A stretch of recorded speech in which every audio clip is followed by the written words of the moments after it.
Good afternoon, everyone. Welcome to the seminar, Competitiveness and Resilience in Agriculture in the Americas, an Agenda for Development. For those joining us online, please note that this event will be held in English. Interpretation in Spanish is available. You may access it by clicking on the globe icon at the bottom of your screen. Este evento se realizará en español, con traducción simultánea al inglés. Para activarla, deben hacer clic en el icono del globo en la parte inferior de la pantalla. To begin, I would like to invite Pedro Martel, Chief of the Agriculture and Rural Development Division at the Inter-American Development Bank, to deliver the opening remarks.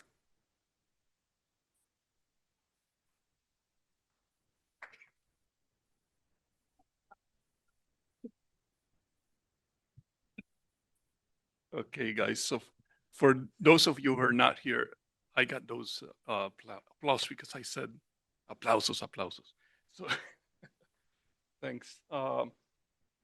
This is actually the translation is in Spanish, in English to Spanish. You said español a inglés, but that's okay.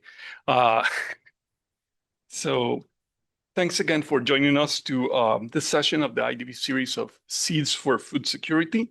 This was created, it seems like a long time ago, but it's only 2 years ago, 2023, 2.5 years ago. And this is the 11th meeting that we have on this.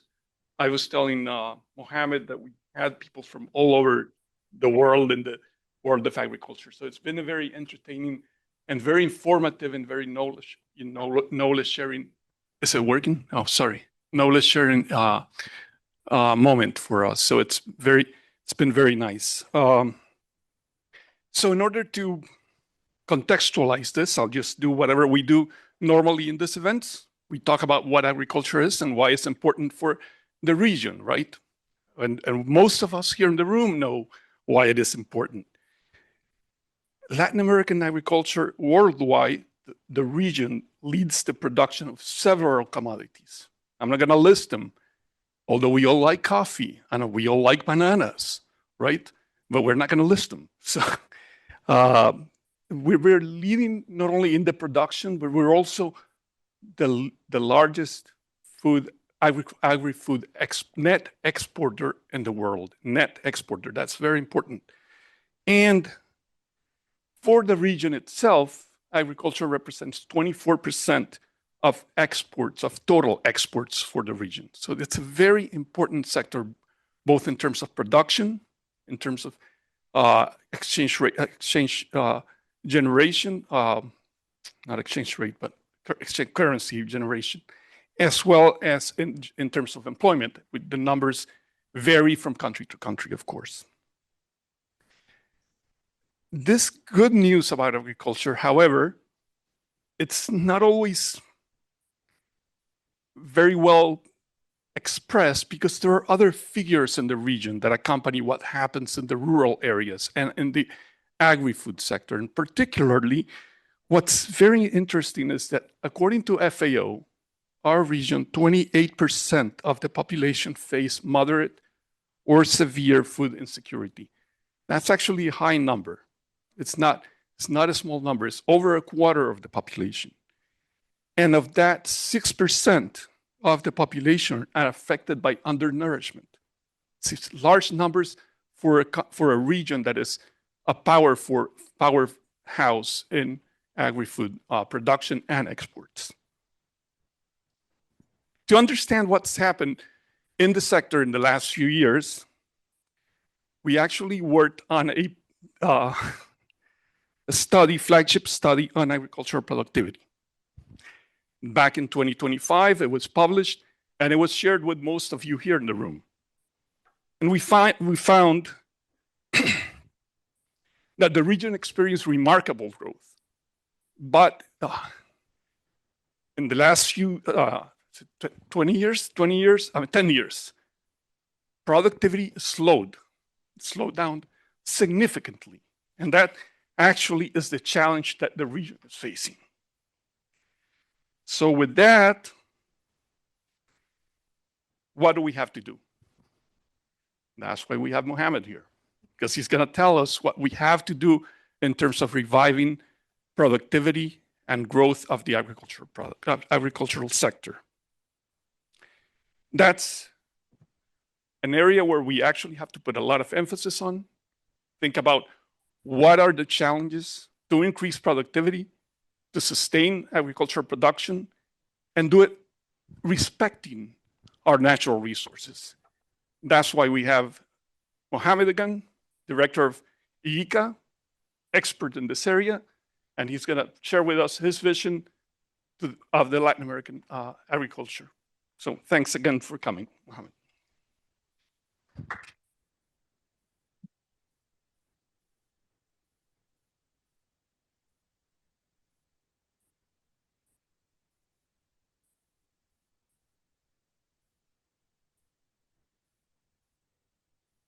Good afternoon. First of all, let me thank the IDB as well as Mr. Pedro Martel for inviting us to make this presentation. Considering that ICA is currently, I'm visiting Washington, D.C. or attending many events. And we just had a meeting this morning and a dialogue, a virtual meeting with the ministers of agriculture in the Americas to discuss the issue about fertilizers, which is of relevance for the discussion today, and of course of relevance for IDB and the future for the agri-food systems. So today I'm going to talk about strengthening the resilience and competitiveness of agriculture in the Americas and the joint agenda for the future. IDB and ICA has a long history of working together, and I expect with the current administration to continue strengthening our cooperation with IDB. And I had a very good conversation with the Vice President, Ms. Annabelle, yesterday, where we already have agreed in some areas of cooperation and to continue work. So this presentation is going to talk about the strategic importance of agriculture in Americas. Pedro just mentioned some of the numbers. A system under pressure, shocks and vulnerabilities. How do we de-risk the food system? That's very important, and also important for investments in the sector. Structural factors explaining vulnerability, resilience as a measure for property, and a three-phase strategic response, and what are the joint actions that we see we can work with between ICA and the IDB and the countries. In terms of the numbers that we've seen there in agriculture, a pillar for global food security, and the assets that we have in the region. A large percentage of the food is coming globally from the agriculture production from the Americas. Of course, the southern cone is where you've been dominating the production in Brazil, Argentina, and then to some extent in the north. 29% of the global agri-food is exports, leading to net food exporting region, and it produces food for approximately 1.3 billion people. But while we're discussing the issue of how much calories we're producing, I think the issue for discussion today and in the future is more moving towards nutrient-dense commodities or products, where beyond of having the food security, how do you focus more on the nutritional aspects? Understanding that we have a very obese population and a lot of nutritional health-related issues of much concern, and therefore we need a more systemic approach in terms of how we look at the food system. In terms of the economic, social, and territorial drivers, 7% of the regional GDP and up to 20% in some countries where you have more importance of the agriculture sector. And it's highly significant for the rural areas. We need to have agriculture as a motor for retention of the more young people, youths in the rural communities. That's where ICA has been focusing on women and youths in rural communities and making agriculture as one of the motor for employment, but also the livelihoods of people in these areas. On strategic assets for climate, biodiversity, and energy, what is the nexus between agriculture, energy, health, and the environment? And we've been working together with the partners to present evidence where agriculture, well-managed agricultural practices as a part of the solution for reducing the emissions of greenhouse gases, but also contributing to the conservation of biodiversity, fresh water, better use and efficiency of fresh water, And these are the triple planetary crisis, which Rockstrom has mentioned in his article, of the relationships between interface between agriculture and the planet health in these cases. So there are no global food, climate, or energy security without agriculture in Americas, and here ICA has been working to strengthen this area. However, as we discussed, a new era of shocks we have seen. The sector have been experiencing shocks, be it in the food prices or financial crisis that you're experiencing, or impacts of pandemic, COVID. And now with the geopolitical tensions, we have seen there are evidence of impacts and significant increases in energy prices, tripling of fertilizer prices, also the distribution of these areas, the logistics in these areas. And therefore, the global agri-food system faces increasing frequent, simultaneous, and interconnected shocks related to the markets and the dependency on single market sources. That's something we need to look at, how to have a more diversified system and to reduce the dependency in one single source, and where you can have a shorter circuit of the connectivity in the value chains. And these are some of the alerts that we are working on in the agri-food systems. The shocks we are experiencing in the agri-food systems. Energy, we see the energy prices are going because energy is very important for more modern agriculture systems, especially the commercial scale that operates in using all these machineries from the production, supply, and processing chains. The inputs, which have impacts on yields. Currently, farmers are making decisions of the use of fertilizers. The growing season is going to start soon. But also, this is an El Nino effect year, which can be more prolonged. And therefore, we're going to have a shorter growing season. And if fertilizers are not available in time, then you can foresee projections over time what's going to be the impact in the productivity of the crops that we, especially rice and corn and all of these staple crops that we grow, which is very dependent on inputs and for the productivity. This is going to have impacts on markets, the prices and volatility and external dependence. That's something we want to look at. This creates a direct economic pressure on the costs, more volatile incomes, the margins, the financial risk.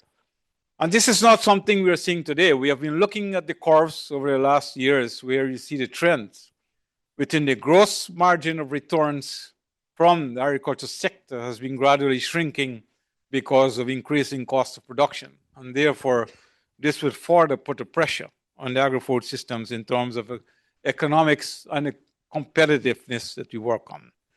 And of course, in Latin America and the Caribbean, a large percentage of the food is coming from small producers, small farmers. If you go to Brazil, you go to the Caribbean, also in Central America, many of these small farm producers, which are the target producers that ICA has been working on to provide knowledge and information to help farmers to remove the barriers for production.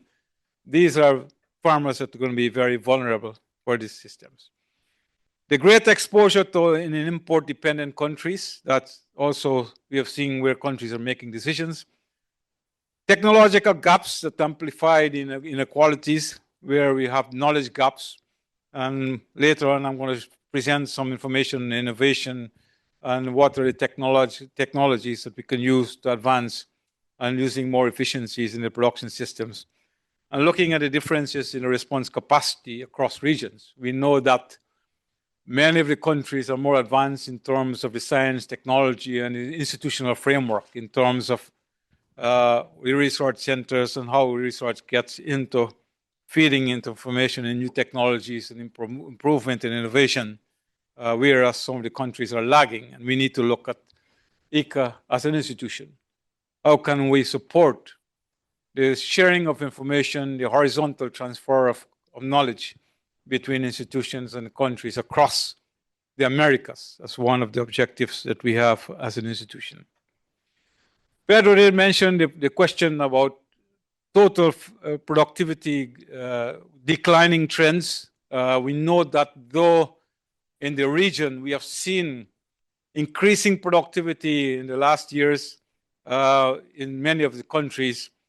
Now we are looking at a decreasing trend in terms of productivity growth in many of these areas. And that's something we want to address, to look at more sustainable productivity and how can you sustain this in time in terms of resilience, while at the same time protecting, reducing the negative environmental externalities that you've seen, which is also under discussion in the agri-food systems. Over the decade 2023, out of 31 countries, 11 show a lower negative average annual growth of total factor productivity, while only 6 achieve relatively strong gains. So you can see this disparity in terms of the countries where you're having more growth, and where ICA as an institution tried to understand what are the enabling factors that are having these countries to grow their productivity in terms of technology, incentives that are provided to have these improvements that we have, and how can we use these experiences to adapt to other countries that are not doing as well as these big countries in the growth of productivity. So the dependence of one resource and the vulnerability, we look at the regional agriculture exhibits and the high dependence on imported inputs. In the LAC countries, the dependence on fertilizers is very high. Brazil, for example, imports more than 80% of its use of agriculture.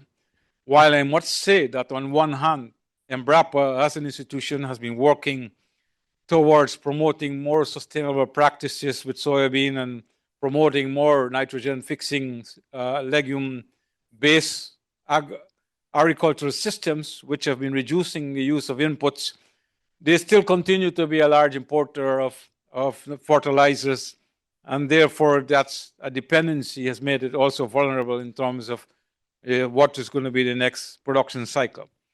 The inputs account for a very high proportion of production costs, and this is one of the reasons now, as the costs for inputs are increasing, their returns on the increases in food prices projected will be also a problem. And you know the question of affordability, which is a discussion here in the United States and also outside of the US, in terms of what impacts is going to have on the food price and how it's going to affect the small and poor people. The input markets are concentrated and highly sensitive to geopolitical shocks. Fertilizers are linked to natural gas, for example, as one example of these shocks.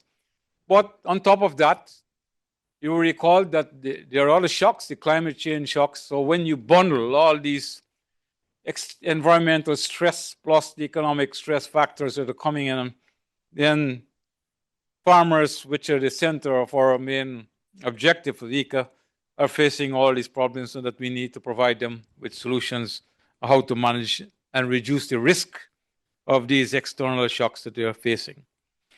The production model defines vulnerability, and the greater the dependence on strategic inputs, the greater the exposure to external shocks, and therefore how do we have a more closed systems. For this, we have been looking at the product stability, looking at resilience, less technified systems, reduction in fertilizers, looking at alternatives and more efficiency in the use of fertilizers, especially nitrogen-based fertilizers, and the increased frequency of climate events. These are also factors that are affecting the agro-food systems. The dependence on inputs, the high dependence on imports, the demand is very inelastic, so we need to look at that.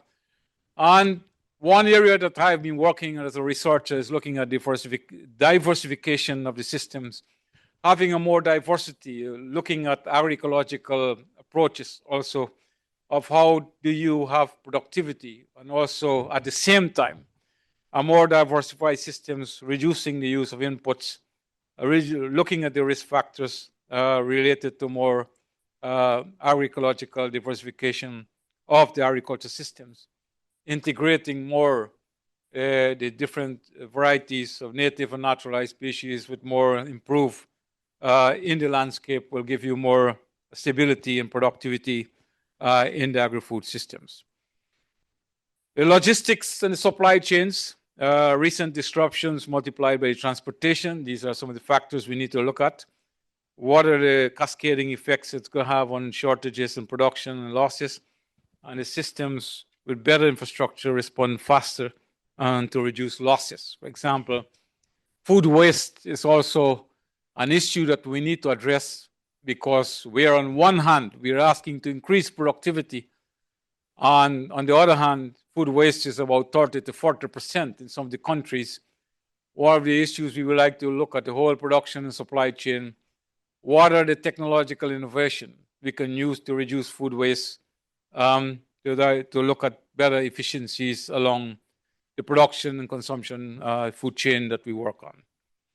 So the strategic responses that we are looking in the short term is what the risk anticipation, strategic information and management. How do you use digital tools, intelligence, artificial intelligence, which can also provide you with useful information, and also coordination as a multiplier of response to capacity.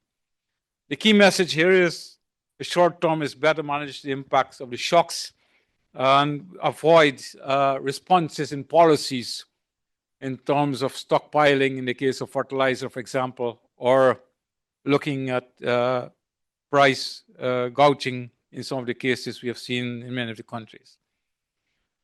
Productivity and technological capacities. How do we improve the productivity, the technological and innovation capacities in the countries? We have now put more emphasis in ICA on having a program that is strong in science, technology, and innovation as a way of working together with our partners and the research centers, the CGIAR, the National Research and Regional Centers, to look at that. Improving the infrastructure and logistics, health and biosecurity. As you probably know, there's everything about the pests and diseases, as for example, screwworm, which is affecting the livestock sector today. The TR4 in bananas or citrus greening, some of the examples are also the African swine fever. These are major threats that we are looking at the food systems, and where ICA is working to strengthen its programs to provide responses to the countries in terms of the policies, building the capacities, but also having the tools to make decisions on quick responses and managing and prevention of these outbreaks of pests and diseases, but also looking at the issues on biosecurity and biosafety, which is also very important. Looking at the value chain, how do you have value addition, especially putting emphasis on the small producers, and the productive inclusion, risk management, which I mentioned as the key factors. Resilience is built by transforming the foundation of the systems, increasing productivity, and reducing critical dependency so that it translates into high incomes and better nutritional outcomes.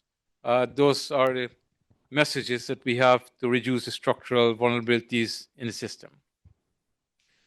And one of the areas we've been working on as in ICA, bioeconomy is one of the areas that we work on.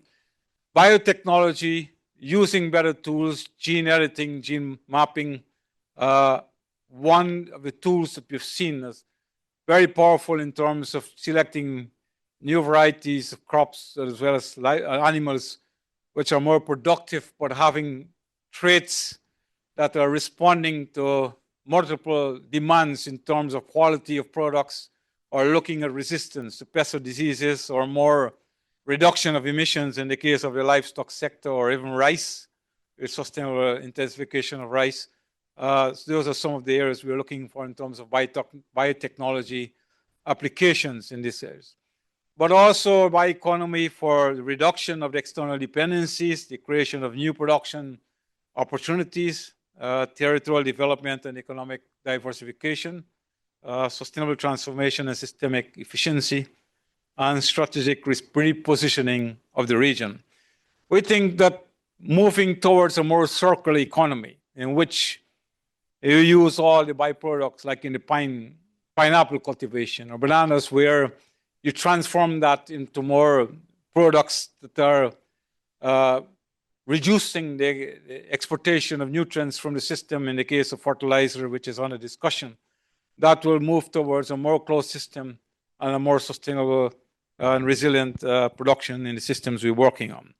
And there are several examples where we have advanced, for example, biofuels in some of the countries like Brazil and Argentina, which is producing large quantities of their ethanol coming out from the agriculture sector.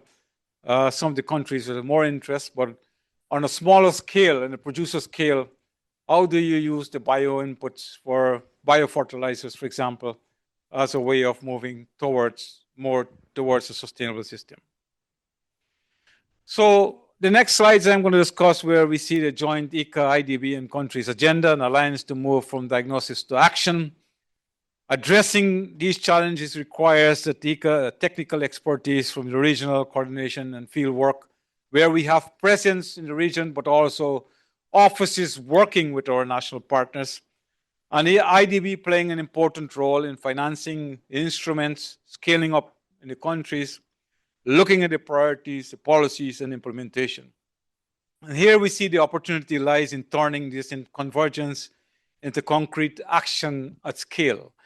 And here also ICA playing an important role to provide a feedback on key aspects in the agri-food systems to the IDB, and how do you design and implement more bankable projects that will move towards impacts, and also working together to look at the impacts at scale of the agri-food systems as one example of cooperation between the IDB and ICA. Also looking at intelligence, anticipation, and responsiveness, the regional agri-food system intelligence platform. ICA is managing many of the platforms today, be it on research, but also platforms on the policy. And already we have cooperation with the IDB in this area. Looking at the early warning systems and risk management, we think now, especially with the issue of fertilizers and connectivity and where fertilizers have been produced, for example, I think we need to look at our knowledge-based system and how do we collate and systemize this information and share with the countries and provide them with information and decision-making at where we see opportunities for decision-making in terms of use of fertilizers, for example, or the inputs. The regional coordination mechanisms and exchange of proven technologies and innovations. And in terms of the medium term, the investments to reduce structural vulnerabilities, the agri-food infrastructure and logistics, we think if you're going to look at issues on more precision agriculture or more technified agriculture, modern agricultural systems, we need more investments in these areas. Also, post-harvest losses, we need to invest more in facilities for storage, and these are some of the areas that we need to address. I didn't mention that health and biosecurity, these are very important. How do you strengthen the capacities of the countries to look at the laboratories, the facilities, to look at quick and rapid measurements, providing them with more digital tools and technologies to make quick assessments, but also the information systems in terms of storing and sharing this information. That's very important. And we're also in the process of looking at regional hubs for science, technology, and innovation, and productive inclusion and risk management. Working on joint proposals, we already have been working in joint proposals with the IDB, looking at regional agri-food resilience program, but also looking at investment portfolios and prioritized country in these areas. The bioeconomy as a strategy for productive transformation. There are already experiences where we're working with IDB in the Amazon region, and we see opportunities where some of the geographic areas that we work on, be it the Amazon or the dry corridor in Central America, we can look at these target regions and where we can look at impacts at scale, where the policymakers have now prioritized what are the actions that we need to work on, be it on water stress or looking at how do we look at sustainable use of biodiversity within the Amazon region as a way of conserving the Amazon forests, but also promoting the sustainable livelihoods of people, especially the indigenous or the young generation. So development of strategic bioeconomic sectors, biofuels, biomaterials, bioproducts, investments in research and development. We do have the Fontagro that we work together with the IDB. We think we can strengthen Fontagro to make it more a stronger supporting institution towards research and development with the other centers that we work on. Enabling regulatory frameworks, financial architecture for bioeconomy. It's not only bioeconomy, but the whole agriculture sector. That's what we need, and capacity building and institutional development. So there's already a joint proposal for regional bioeconomy investment program focused on identification and structuring of projects, development and investment pipelines for scaling up initiatives. And the closing message, I say agriculture in Americas has the scale, resources, and capabilities to lead the future of global agri-food system. And this leadership is not guaranteed. It will depend on the decisions we make today. So I think this is a good opportunity for us to strengthen our cooperation, ICA and IDB, to work together, working on bridging the knowledge, bringing science and innovation to scale, where IDB can play an important role in terms of investments and also the information you've got and also the experiences you have got in many of the countries. Or ICA as an institution can work with you and help to share these experiences. So thank you for listening.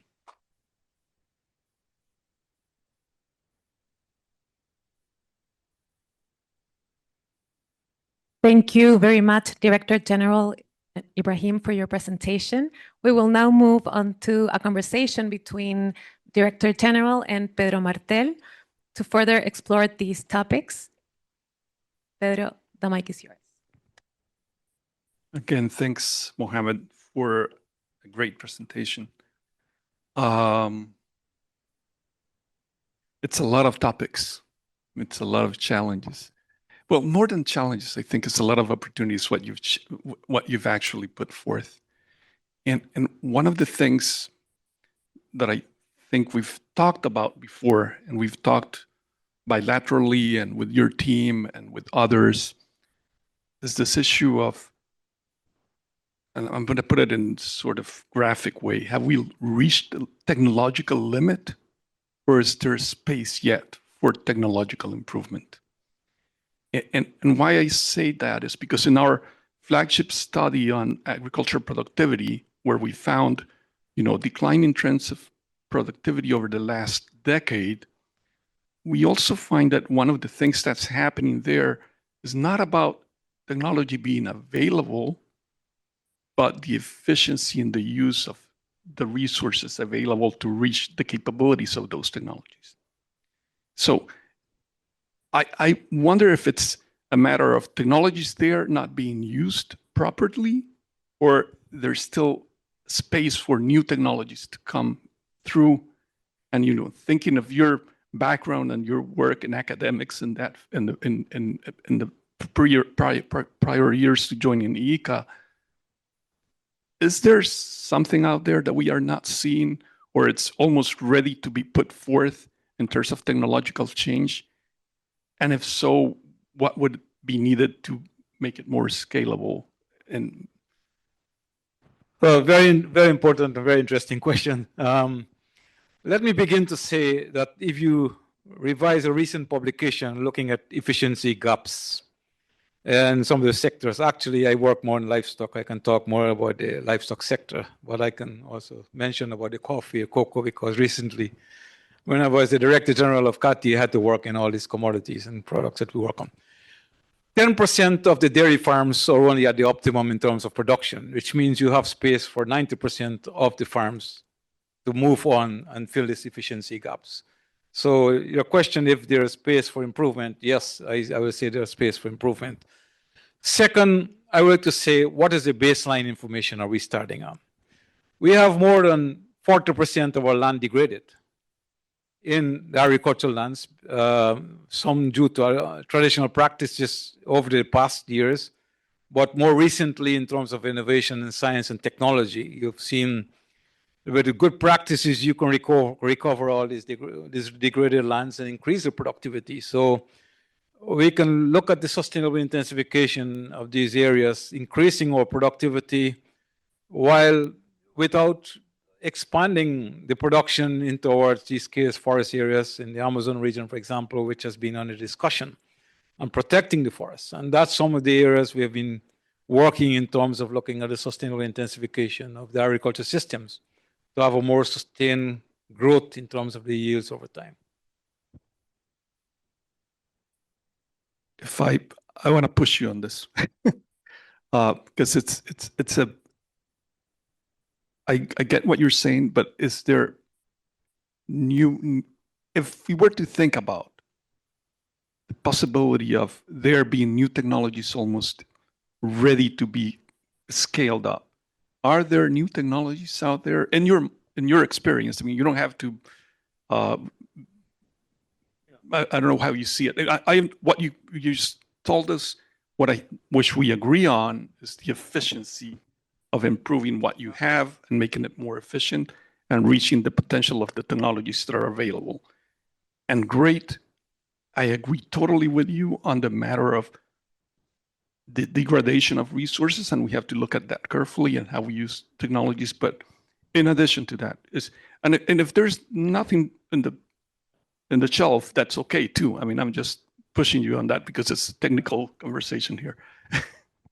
Yeah, well, if there are new technologies, I said yes, there are new technologies. I think the advances that they have had in gene editing in terms of finding new varieties of corn as well as new varieties of rice and all commodities is showing greater yields, more productivity, but also tolerance to some of the pests and diseases, as well as recently, CIMMYT as an organization has received a large sum of money to get out the scale of these technologies. So the question is, what are the gaps or the transformational barriers to move from research and innovation towards more scale? And I think that's where institutions like ICA and IDB can look at what are these transformational barriers that we need to work on to get these technologies to scale. Understanding what are these barriers will be very important. And the other question is, are these technologies scalable? Are it more for the commercial or go towards the small scale farmers? That we need to look at how to have technologies that are adapted to the different contexts and conditions that we worked on. So we have worked there on biofortified crops also, which has been proving to be more productive, but also improving the nutritional deficiencies like iron in beans or zinc in rice. These are all released and more productive. Right now, Guyana is producing more rice than it needs.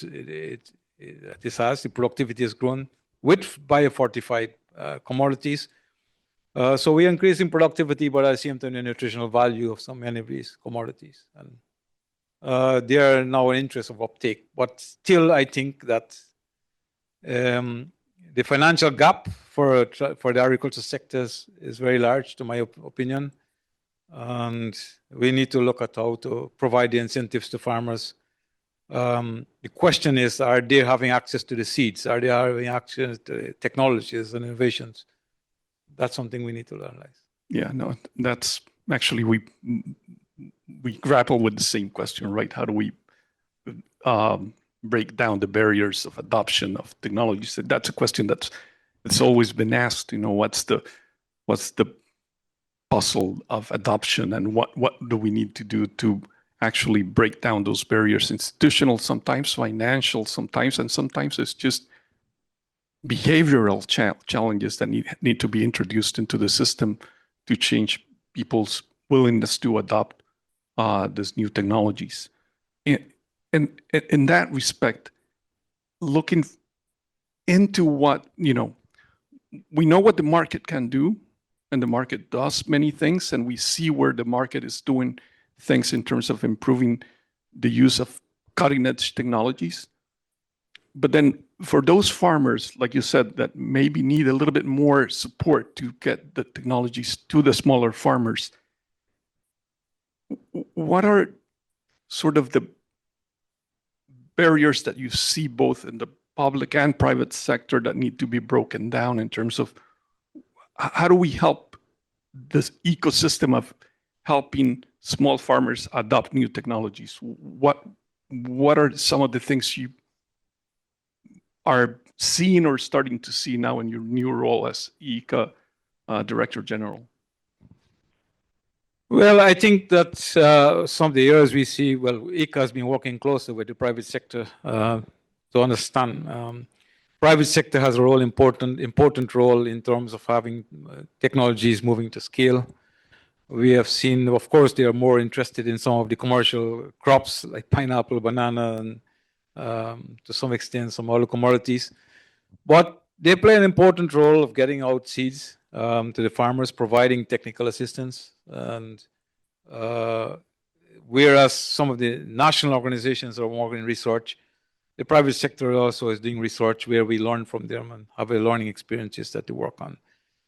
Also working together of having the private sector and private-public partnerships and working towards more promoting this innovation in science and technology. ICA has been working with the private sector to promote these partnerships to get information to that.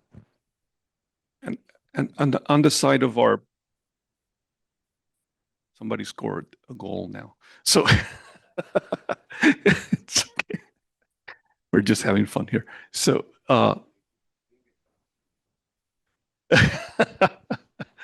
so on the side of some of the things that we sometimes talk about, and I'm not being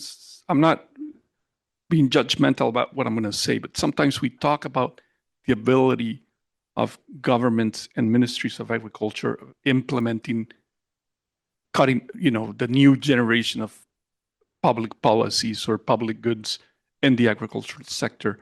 And we say, in conversations, coffee conversations with ministers, vice ministers, we talk about there are some of the things you described are sort of the new public goods that need to be pushed forth. And that's your presentation, right? But then we see and we talk with the ministers, vice ministers, and we say, we know that they are there, but we are not equipped to push them forth. Are there, from the public side, right, are there any key points that you're seeing or that you think that ICA should be doing to move that needle in terms of the public sector capabilities to confront this new public goods that we're talking? That basically, it's your presentation, actually.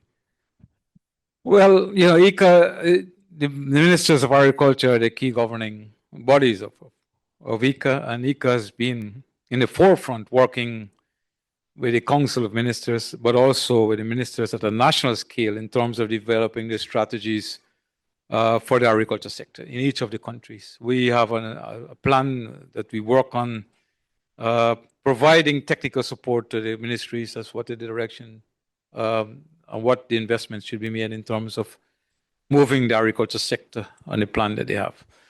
On top of that, on a regional scale, we work with looking at the regional agendas that they have for the agriculture sector. For example, in the Southern Cone, ICA is the coordinating body for the CAS, which is the Council of Agriculture Ministers for the Southern Cone, like also the CAC, which is the Central America Council for Agriculture. And we provide the secretarial support through our technical programs and support that we work on providing them with the backstopping. But what we do also is identify where are the opportunities. For example, in the last meeting in Brazil, in the IABA meeting, we did have a discussion about the livestock sector because, globally there's a discussion about the livestock sector in terms of its implications on the greenhouse gases emissions. But trying to bring the evidence in terms of what are the innovations in science for productivity gains, while at the same time reaching what to reduce the emissions of the sector. And there is where we have the ministers endorsing the policies, this whole declaration, and what policies they were going to implement in the country level, providing the support for that.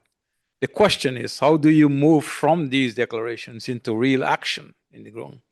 And having the finance ministers being convinced of the investments that you need to make in innovation to transform the sector by providing with clear evidence what are going to be the benefits, the social impacts, which the policymakers, the political people have an interest to look at what it impacts.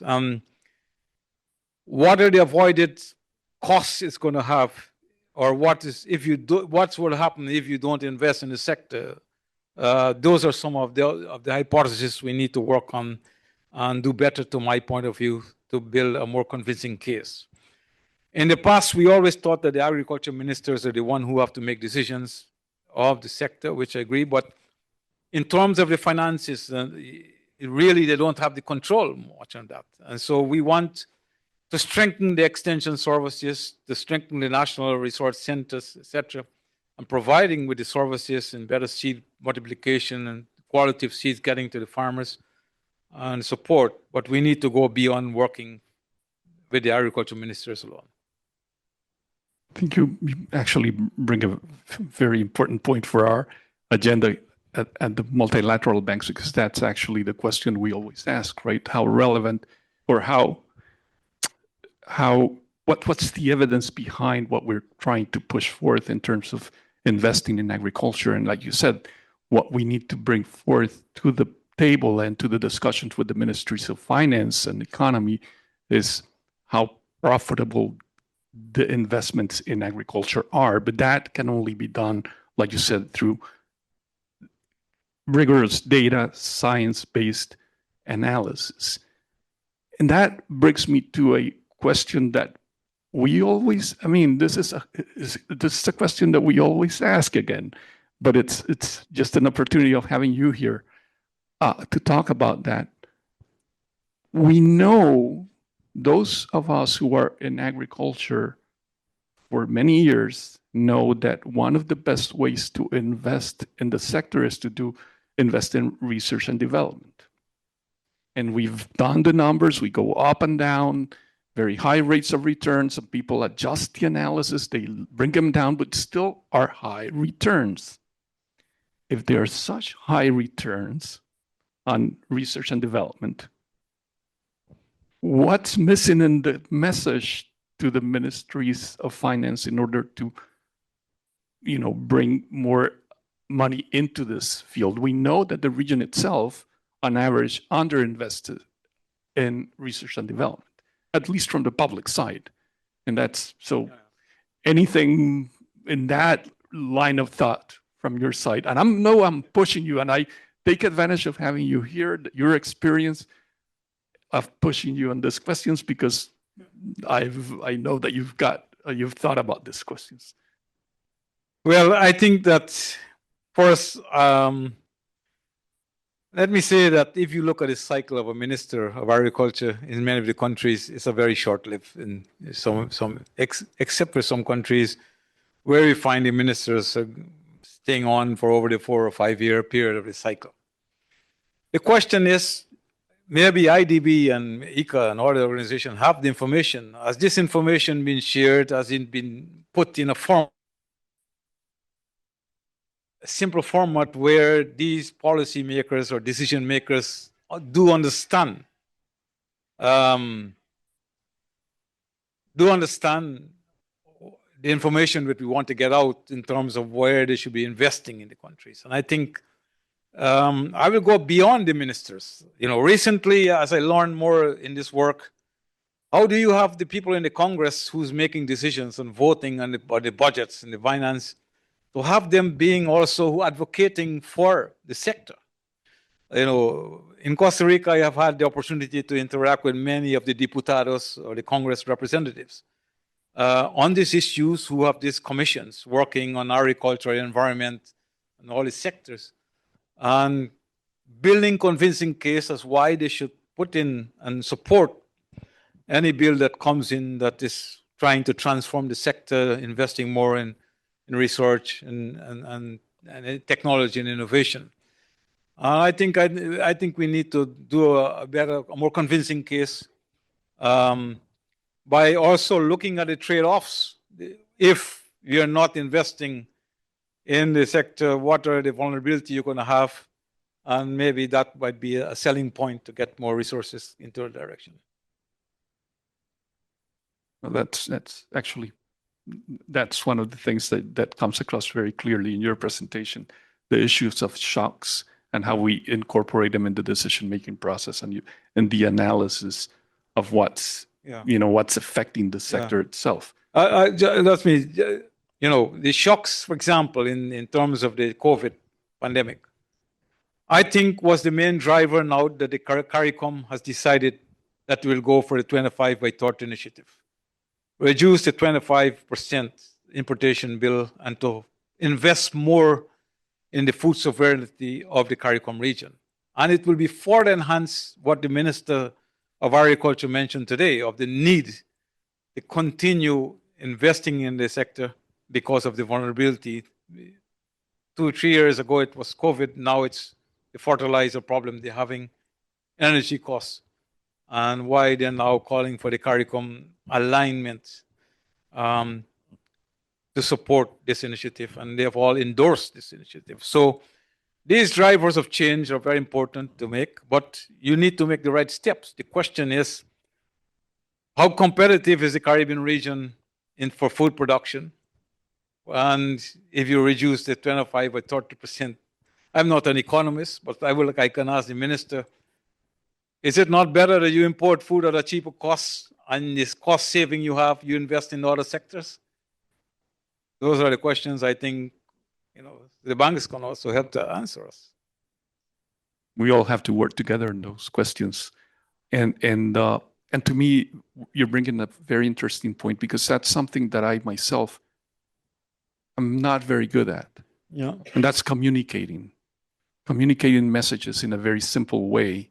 You mentioned it in the previous question, how important it is to communicate this sort of complex area in a way that those that are involved in decision-making, diputados, congressmen, ministers of finance, that have so many other issues going on, and we as a sector have, maybe all sectors have the same issue, but we as a sector, grapple with this issue of communicating well in a very simple manner, things that are both economically, socially, and environmentally very important for our societies.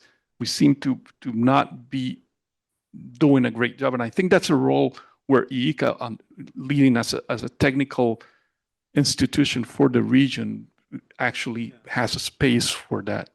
I don't know if you want to react to that. And then after you react, if you want to, I'll pass it on to Soledad, who says there are a few questions online, and maybe to the floor who might want to have something. Yeah, in terms of communication that you mentioned, I do agree with you that we need to find a simple way of communicating and very effective in terms of the communication. These days also, I don't think the ministers want to read long documents. How do you put that in a simplified process? And Jorge Wartime, who's sitting here, he's our communication advisor, who I think has done an excellent job to really position IICA more in communication. And I think that's something we need to work and do together. And this can be a joint initiative also when we see IDB and IICA working together on these dialogues. Yeah, and I really think that's an area of exploitation that we need to work on. I'm going to pass it to Soledad and then to the floor to see what's people's minds. Yes. And the questions should be directed to the Director General. Myself, I'm just a little bit of an addition to this group. Jose Antonio Bedoya asks, what is the role of organic agriculture in the context of agricultural competitiveness and resilience in the Americas? Well, IICA does manage a platform on organic agriculture. It has been there over the last 30 years. And I must be honest with you, I want to analyze what has been the experiences and the learning curve in terms of organic agriculture.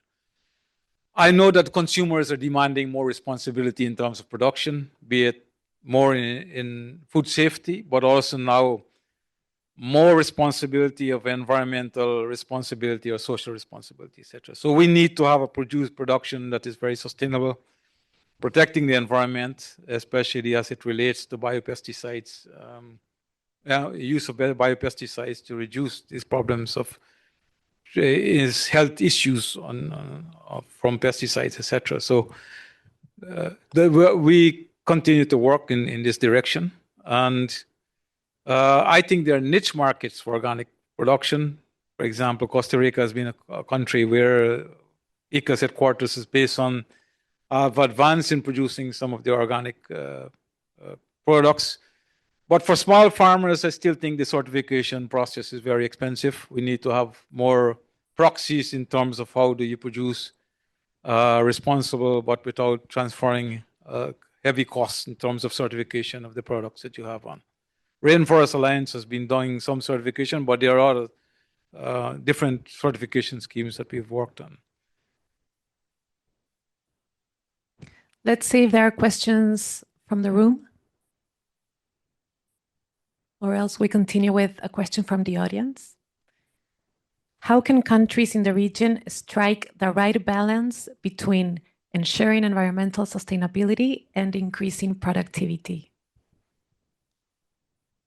I think for the production, sustainable production, there is no discussion that we need to produce in a very sustainable and friendly way which conserve the environment, biodiversity, water, etc.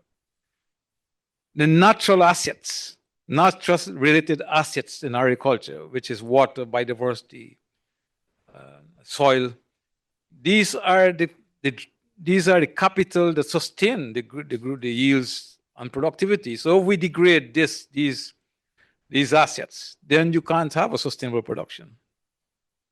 Since in my previous job, we always had a lema of producir conservando y conservar produciendo.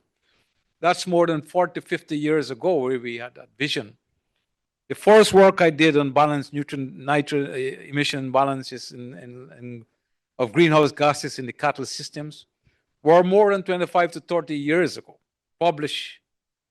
So the vision that we had in terms of what of the agricultural systems you need on, and which is being discussed today in terms of how do you look at the triple planetary crisis, which is under discussion globally. We need to sustain the soil, the water, and biodiversity, and there are good practices. Right now in the whole of Central America, the agroforestry practices in cocoa and coffee are through more than 40 years experience that we've worked on, which sustains productivity on these things. But while on one hand, the COPs have been discussing about investments from the private sector, which would be about $30 trillion, I still think we are lagging action, moving discussions towards action, in which how do you look at the carbon markets, etc., to provide these incentives to farmers, which I still think is lagging, and it should move beyond towards the scale at this moment. And I'm gonna again just use the mic here. And this is not me talking. This is a conversation on the hallway with other people in so many meetings that you go to. How profitable is all this about being sustainable? Why don't we just push it and just get more production out of the soil without, taking care of the sustainability question? I'm being facetious about it. Yeah. How profitable is it? Is it profitable? Is it a business for farmers?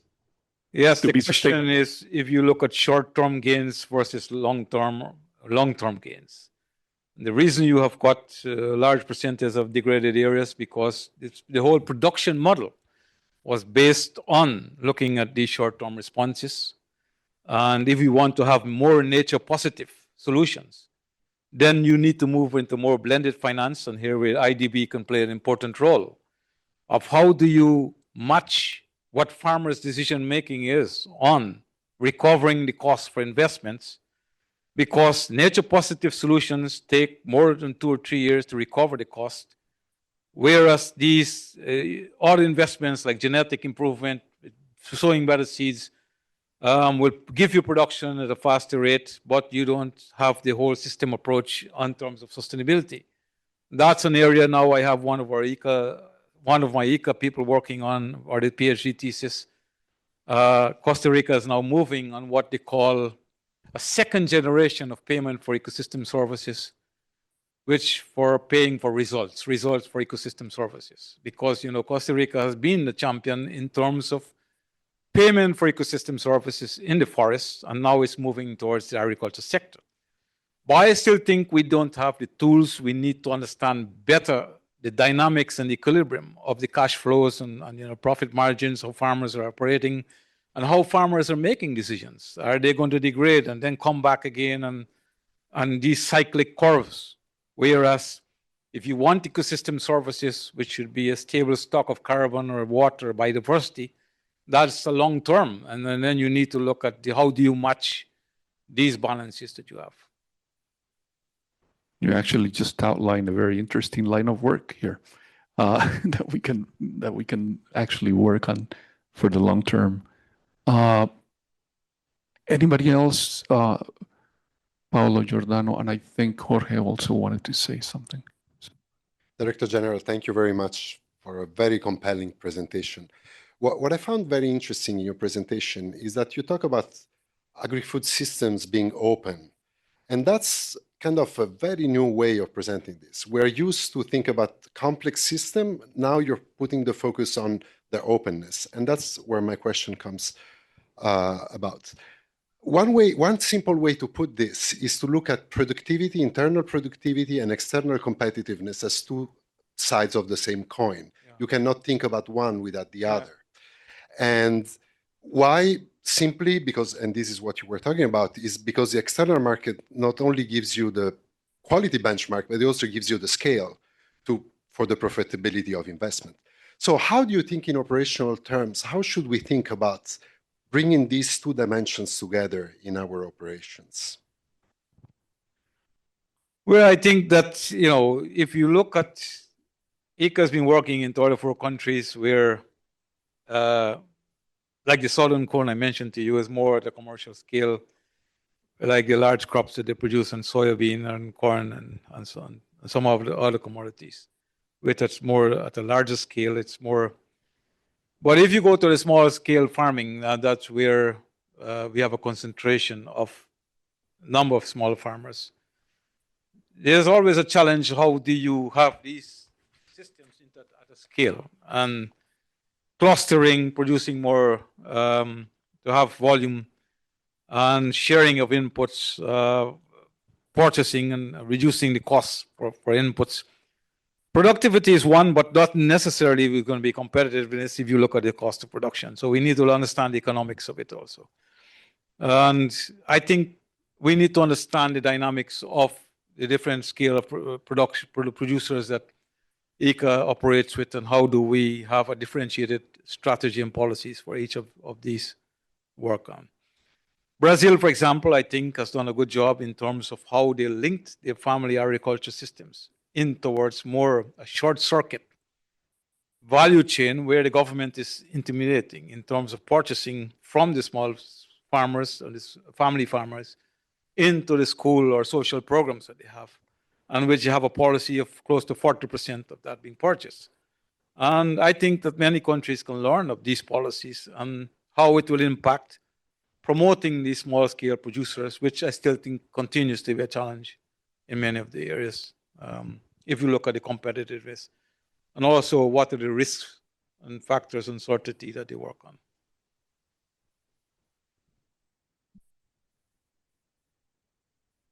Something. Muchas gracias. Buenas tardes. We do it in English. Hello to everybody. I want to share with Pedro more and with the audience something that the DG was talking yesterday when he was going through the presentation. And he mentioned to me three things which I think that are very important when you talk about competitiveness and resilience in agriculture in the Americas. One, you remember, Muhammad, you were talking about how can we have a priority in the building of human capital that you need in order to obtain that type of result. And the second is, it's very difficult to do that because you don't have a política de Estado. And there are no countries in the Latin America and the Caribbean, maybe with a few exceptions, that you have a política de Estado, which means, and he was referring to the short, medium, and long term. How can you have a long term if you don't define as a política de Estado before? Then you always will have a short term, because the short term will be defined by the changes in the government. And then you have a política pública, public policy, which is a public policy of the person in charge at that moment. And then the last one, Muhammad, that we were talking, Pedro, is about when you refer, how can we convince the Ministry of Finance the real impact of those investments?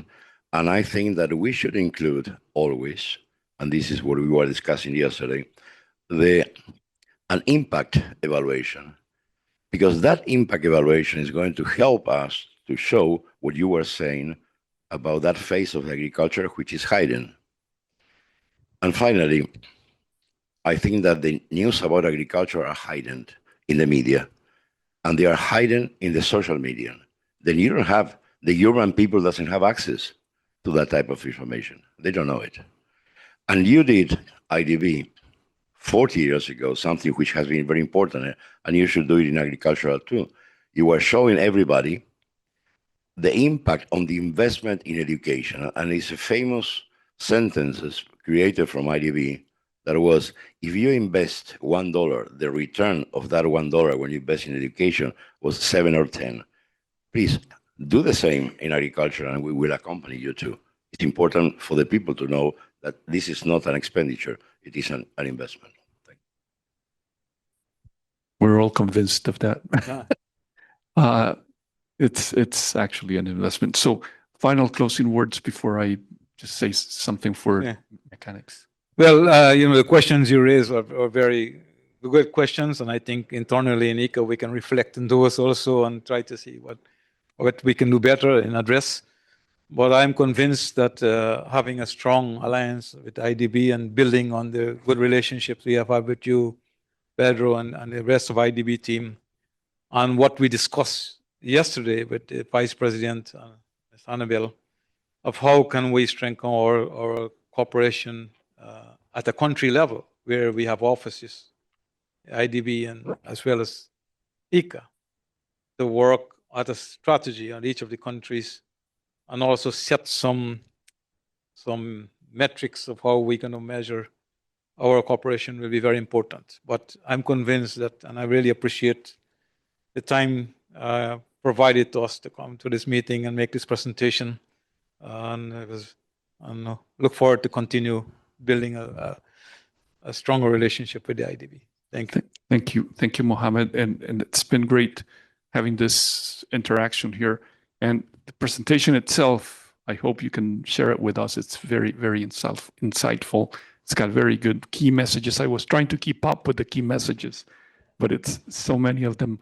One of them, very importantly, you mentioned just now, there's no one size fits all. All countries are different, and a lot of the conversations have to be taken place at the local level. And you have to see the conditions and the policies and the institutions at the local level. And that's where the value of two institutions like ours lay, right? Because we have both offices and teams on the ground ready to work collaboratively with the countries to understand those challenges. Couple of messages before we close. We almost reached the 200 audience people. That's actually, I like to say things like that. So we almost reached the 200. I'm not gonna say that we reached it because we didn't reach it this time. Lots of people connected, but the YouTube recording is gonna be there for you to share with others.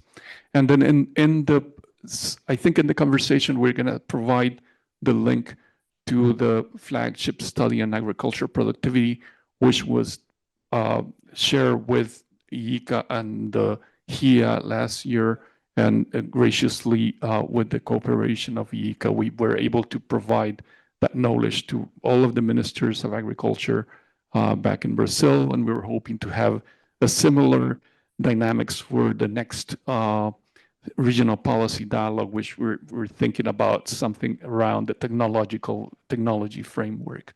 So thanks again, Mohammed. Applause for Mohammed. Great job. Thank you.